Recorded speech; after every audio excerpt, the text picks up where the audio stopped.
लेकिन ये भारतीय जनता पार्टी नहीं बल्कि भारतीय जुमला पार्टी है। तो राज्य सरकार क्यों नहीं राजगीर में एयरपोर्ट बना लेती है? हम राजगीर में अगर एयरपोर्ट बना लेते हैं तो एयरपोर्ट बनाए हम और मोदी सरकार, केंद्र की सरकार उस एयरपोर्ट को बेच दे। अभी तक जो 108 एकड़ की भूमि आपको मिल चुकी है, आप उस पर बाउंड्री तक नहीं करवा पाए हैं और आप यह डिमांड रख रहे हैं कि 8 एकड़ मिलेगा तो हम पार्किंग करवाएंगे। दूसरी तरफ अमित शाह जी भरे मन से लोगों के सामने कहते हैं कि भाई एयरपोर्ट तो शुरू करवा दिया।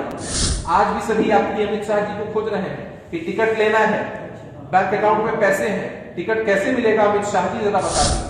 बिहार की सरकार ने जमीन नहीं दी है तो फिर आप कार्य योजना कैसे बना पा रहे हैं? आज बड़ा संयोग है, नागरिक विमानन जैसे विषय पे हमारा प्रेस वार्ता है। आज हम पीसी कर रहे हैं और आज जे.आर.डी. टाटा जी की 29वीं पुण्यतिथि भी है। मैं तमाम जनता दल यूनाइटेड परिवार की तरफ से नागरिक विमान सेवा के पिता और औद्योगिक विकास की नींव रखने वाले हमारे देश के इस महान बेटे को मैं सलाम करती हूँ।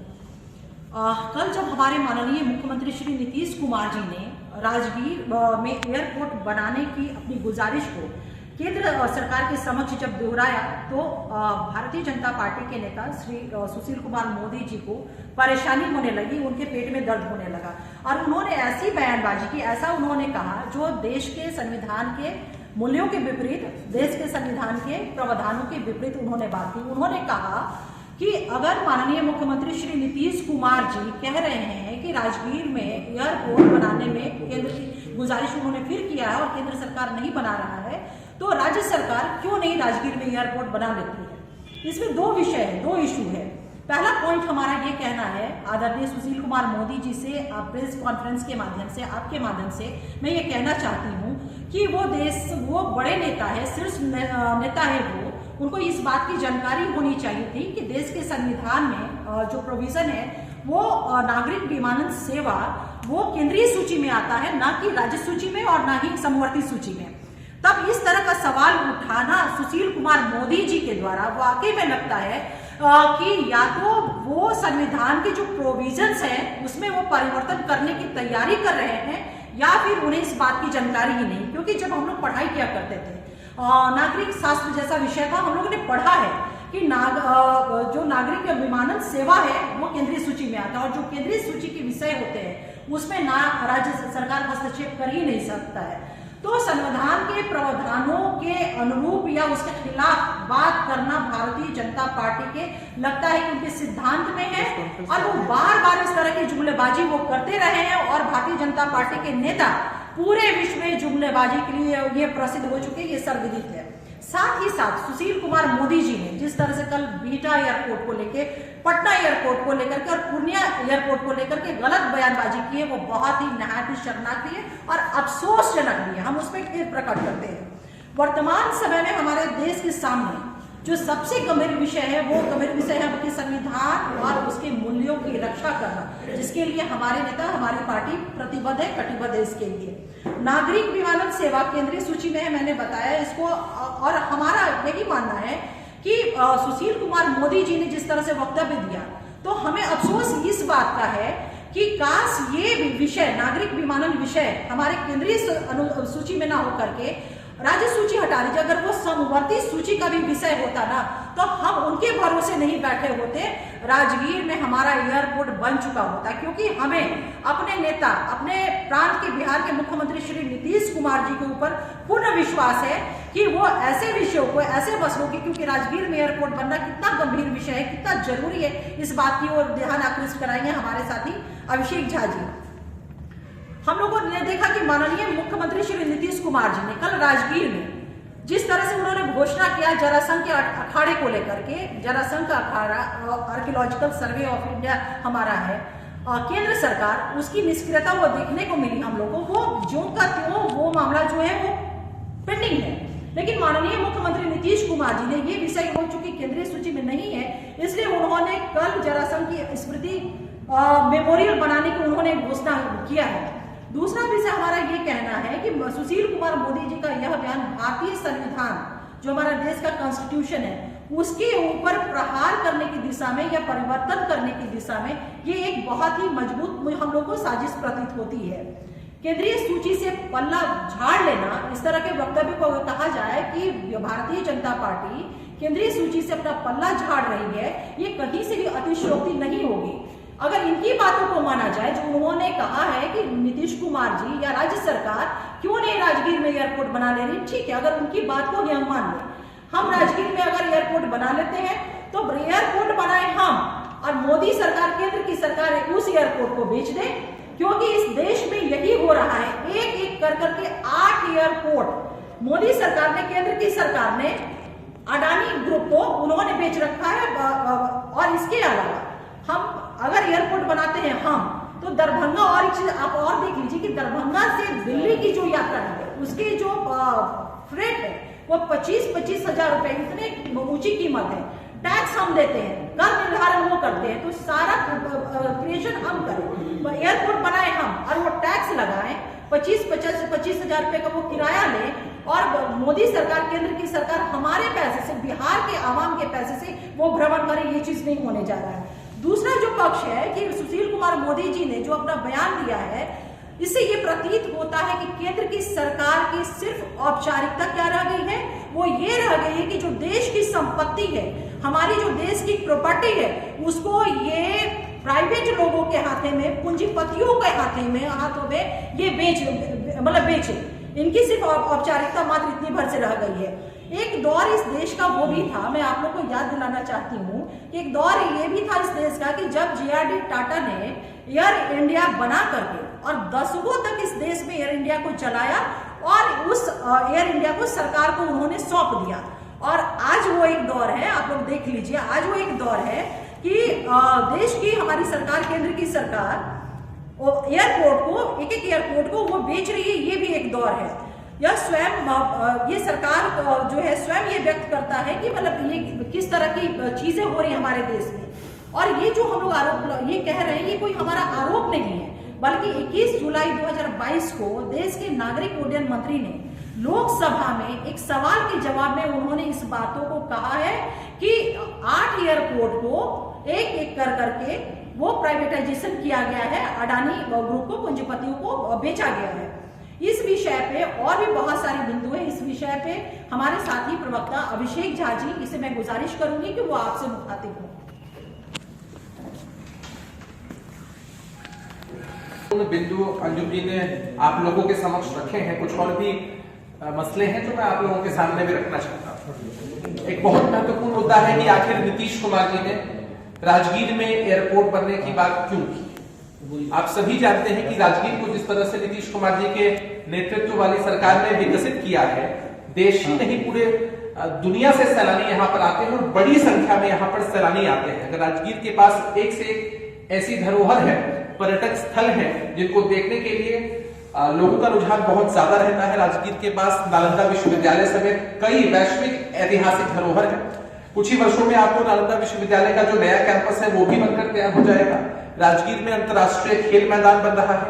सर्वाधिक महत्वपूर्ण, राजगीर में देश की रक्षा के लिए आयुध कारखाना भी है। तो ऐसे महत्वपूर्ण चीजों को देखने के लिए जब पर्यटक आते हैं, लोग आते हैं, तो उनकी सुविधा का ख्याल तो होना ही चाहिए। तथ्यों के सामने मैं आपके समक्ष रखना चाहूंगा कि किस तरह से लगातार जो राजगीर में सैलानियों की, पर्यटकों की संख्या बढ़ी है, जो कहीं न कहीं बोध गया के बराबर आ चुकी है। और देश के स्तर पर भी देखें तो पहले नीतीश कुमार जी के शासनकाल से पहले देश में के जितने भी सैलानी सफर करते थे घूमने के लिहाज से, उसमें बिहार का हिस्सा महज 0.6% हुआ करता था, लेकिन अब यह हिस्सा बढ़कर 2.3% हो चुका है, जो आंकड़ों से साफ तौर पर साबित होता है। एक महत्वपूर्ण बिंदु पर आते हैं कि किस तरह से सुशील कुमार मोदी जी ने झूठ कहा है। सुशील कुमार मोदी जी ने झूठ कहा है बिहटा एयरपोर्ट को लेकर, पूर्णिया एयरपोर्ट को लेकर, दरभंगा और पटना के एयरपोर्ट को लेकर। मैं आपका बस थोड़ा समय लेकर उन बातों पर आपका ध्यान आकृष्ट करना चाहता हूं कि बिहटा में बिहार की सरकार ने 108 एकड़ जमीन दे दी। अब एयरपोर्ट अथॉरिटी ऑफ इंडिया का कहना है कि उन्हें 8 एकड़ जमीन की अलग से जरूरत है, ताकि 108 एकड़ के अलावा जो 8 एकड़ की जमीन है उसमें पार्किंग की व्यवस्था हो सके। आश्चर्य की बात यह है कि अभी तक जो 108 एकड़ की भूमि आपको मिल चुकी है, आप उस पर बाउंड्री तक नहीं करवा पाए हैं, और आप यह डिमांड रख रहे हैं कि 8 एकड़ मिलेगा तो हम पार्किंग करवाएंगे। अरे पहले जो मेजर काम है वो आपको शुरू करना चाहिए था, लेकिन आपसे नहीं हो पा रहा है। सुशील कुमार मोदी जी को से आग्रह है कि अपनी सरकार से बात करें, न कुछ हो तो संविधान में ही संशोधन करा दें ताकि राज्य की सूची में यह शामिल हो जाए, राज्य की सरकार ही इस दिशा में आगे बढ़ सके। पूर्णिया एयरपोर्ट पे चले आते हैं। पूर्णिया एयरपोर्ट के लिए भी बिहार की सरकार जमीन उपलब्ध करवा चुकी है, लेकिन एयरपोर्ट अथॉरिटी ऑफ इंडिया का कहना है उनके लिए एयरपोर्ट अथॉरिटी ऑफ इंडिया के लिए बिहार की सरकार की तरफ से उत्तर की दिशा में जमीन उपलब्ध करा दी गई है, लेकिन उनका कहना है कि उन्हें दक्षिण भाग में भी जमीन चाहिए। अब सोचने की बात यह है कि जितनी जमीन अभी तक बिहार की सरकार ने मुहैया कराई है उसके तहत 25 लाख लगभग यात्रियों का आवागमन हो सकता है उस एयरपोर्ट से, लेकिन एयरपोर्ट अथॉरिटी का कहना है कि भाई हमें इतनी जमीन आप उपलब्ध करा दें ताकि हम 60 लाख यात्रियों के आवागमन की व्यवस्था कर सकें। तो सोचना चाहिए कि भाई नया एयरपोर्ट दरभंगा बना है, इतने लोग वहां से यात्रा कर रहे हैं, वहां मात्र 12 लाख यात्रियों की यात्रा होती है पूरे साल में। पटना एयरपोर्ट जहां इतनी भीड़ होती है वहां भी महज 7 लाख यात्री ही यात्रा करते हैं। तो आप ऐसे अड़ंगे लगा रहे हैं, 25 लाख एक सफिशिएंट अमाउंट है, आप शुरुआत कर सकते हैं उससे, लेकिन आप ऐसे अड़ंगे लगा रहे हैं ताकि आगे काम बढ़ ही ना सके, बन ही ना सके। दरभंगा एयरपोर्ट पे चले आते हैं।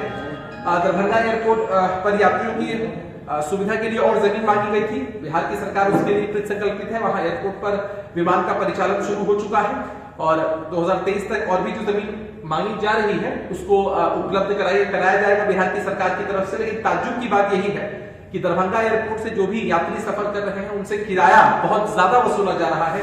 एक टिकट का किराया 25-25 हजार रुपए से ज्यादा है। पटना एयरपोर्ट की बात करें, पटना एयरपोर्ट की क्षमता 45 लाख तक ले जाने की बात है, उसके लिए 60 एकड़ जमीन, निजी जमीन भी मुहैया कराने की बात है। सरकार ने उसके लिए 2000 करोड़ रुपए भी खर्च किए हैं और पटना और बेटा में ज्यादा दूरी भी नहीं है, 25 से 30 किलोमीटर की दूरी भी है।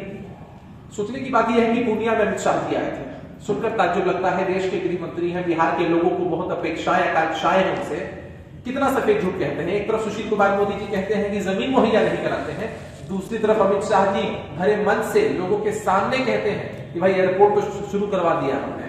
आज भी सभी यात्री अमित शाह जी को खोज रहे हैं कि टिकट लेना है, बैंक अकाउंट में पैसे हैं, टिकट कैसे मिलेगा अमित शाह जी जरा बता दीजिए। उच्चतम न्यायालय ने कहा था बिहार में कम से कम 5-6 डोमेस्टिक और एक इंटरनेशनल एयरपोर्ट की जरूरत है, जबकि बिहार में मात्र 3 ही एयरपोर्ट। और मैं एक चीज आपके सामने रखना चाहता हूं, सुशील कुमार मोदी जी ने उच्च सदन में अपना सवाल पूछा था कि what is the status of expansion of Bihta airport and it's implementation. उसके जवाब में उनकी ही सरकार ने बताया था कि सितंबर 2022 तक या मार्च 2024 तक जो भी उनका लक्ष्य है उस लक्ष्य के हिसाब से वो 91%, 54% और 54% कार्य पूरा कर लेंगे। अभी तक कार्य तो धरातल पर दिखा नहीं है, लेकिन अगर बिहार की सरकार ने जमीन नहीं दी है तो फिर आप कार्य योजना कैसे बना पा रहे हैं, उसके इंप्लीमेंटेशन में आप उच्च सदन में आप इस तरह के जवाब कैसे दे पा रहे हैं। सुशील कुमार मोदी जी को हम पर आरोप लगाने से पहले जरा अपनी सरकार से एक बार पूछ लेना चाहिए। एक आखिरी बात है कि पहले बिहार में बहुत सारे एयरपोर्ट हुआ करते थे, लेकिन मुंगेर, भागलपुर, फॉरबिसगंज और रक्सौल के एयरपोर्ट को बंद कर दिया गया। बिहटा और पूर्णिया का जो एयरपोर्ट था वो भी मुख्यतः सेना के एयरबेस के रूप में इस्तेमाल हो रहा था, लेकिन अब लोगों के भी आवागमन की वहां सुविधा है। इसके अलावा केंद्र की सरकार ने सेविया, गोपालगंज और मुजफ्फरपुर में वादा किया था कि एयरपोर्ट देंगे, लेकिन ये भारतीय जनता पार्टी नहीं बल्कि भारतीय जुमला पार्टी है। लोगों को जब भी ऐसा लगता है कि कहीं चुनावी माहौल में जा रहे हैं, कुछ वादे कर देने से वोटों का फायदा हो सकता है, ये लोग इस तरह के वादे कर तो देते हैं लेकिन धरातल पर उनका इंप्लीमेंटेशन नहीं है। इसलिए सुशील कुमार मोदी जी को हम लोगों ने बिहार की आम जनता की तरफ से, अपनी पार्टी की तरफ से, पूरे महागठबंधन की तरफ से सिलसिलेवार तरीके से जवाब दिया है कि वो इन तथ्यों को देखें और थोड़ी सी भी राजनीतिक शर्म हो तो कम से कम बिहार के होकर, बिहारी होकर बिहार की हकमारी पर इस तरह की सफाई न दे। केंद्र सरकार जो जमीन मांग रही है, बिहार सरकार को देने में क्या दिक्कत हो रहा है, जितनी जमीन मांग रही है? मैंने आपको तथ्यपूर्ण तरीके से बताया कि अगर आप बिहटा की बात करते हैं तो 108 एकड़ जमीन हमने दे दी है ऑलरेडी। उन्होंने बाद में 8 एकड़ की अगर बात की है पार्किंग हेतु, आज आप पटना एयरपोर्ट का एक्सपेंशन देख पा रहे हैं। अरे 108 एकड़ जब हमने 95% जमीन आपको दे दी तो क्या है आपकी कार्य प्रगति? आपने पूर्णिया की बात की, आपने नहीं, हम वही कर रहे हैं। 8 एकड़ जमीन मांग रहे हैं तो 8 एकड़ देने में दिक्कत क्या है? नहीं, कोई दिक्कत नहीं है। आप जानते हैं कि अगर आपने डिमांड पुट फॉरवर्ड किया है तो भूमि के अधिग्रहण के लिए एक समय अवधि की रिक्वायरमेंट होती है। आपने अगर बात की पूर्णिया के लिए तो पूर्णिया में जो जमीन आपने मांगी हमने उत्तर भाग में दे दी। अब जब बिहार की सरकार ने उत्तर भाग में दे दी, जिसमें 25 लाख यात्रियों का परिचालन हो सकता है, तो ये कह रहे हैं कि हमको दक्षिण भाग में दीजिए। झगड़ा का जवाब होता है, रगड़ा का कोई जवाब नहीं होता है।